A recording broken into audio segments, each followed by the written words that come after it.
Welcome to lesson 1.8, represent functions as graphs. Now what we're going to do in this lesson is we're going to work with functions in various forms and work to graph them. Or sometimes we'll work from the graph to get back to the function. So our first challenge is to graph the function y equals 1/2 x with a domain of 0, 2, 4, 6, and 8. Well, what I will suggest doing first is just making an x and y table, either horizontally or vertically, just so you can have some points to graph.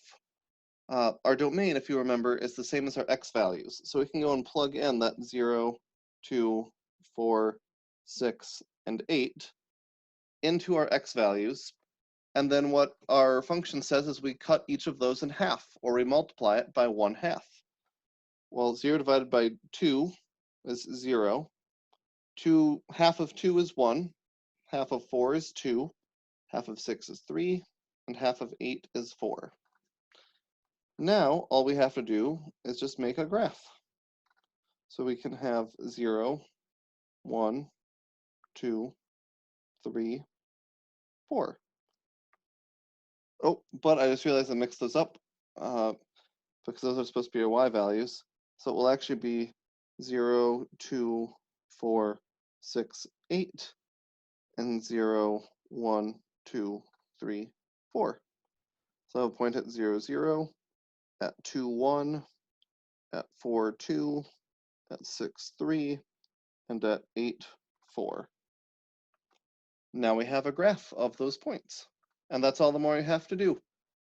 Because it gives you specific points for your domain, your actual graph won't be a line because let's just say we have our point right here at 1.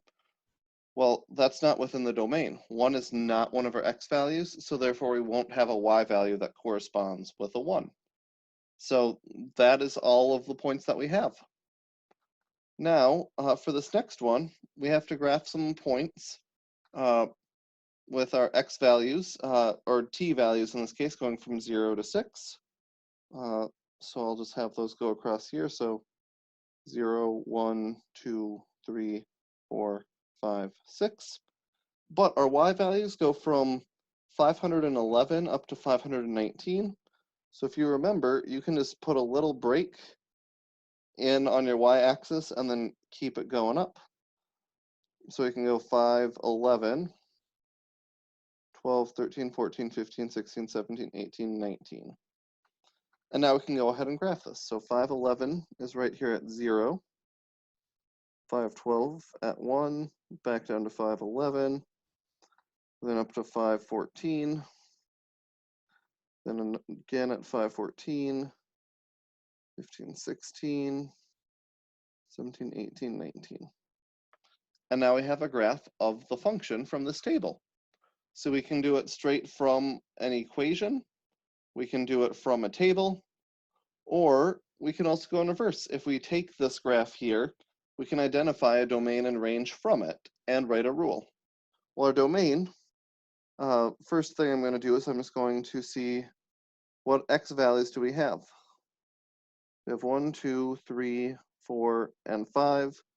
So our domain will be 1, 2, 3, 4, and 5.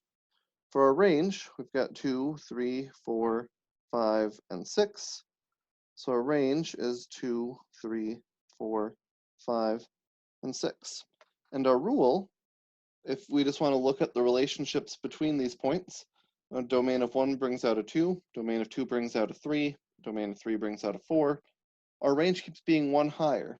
So what we can say then is our range, or that y value, is equal to our x value plus 1, because it's always 1 higher.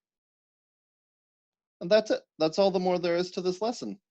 So it was a short one, but hopefully that's helpful. And if you have any questions, as always, make sure you reach out. Good luck.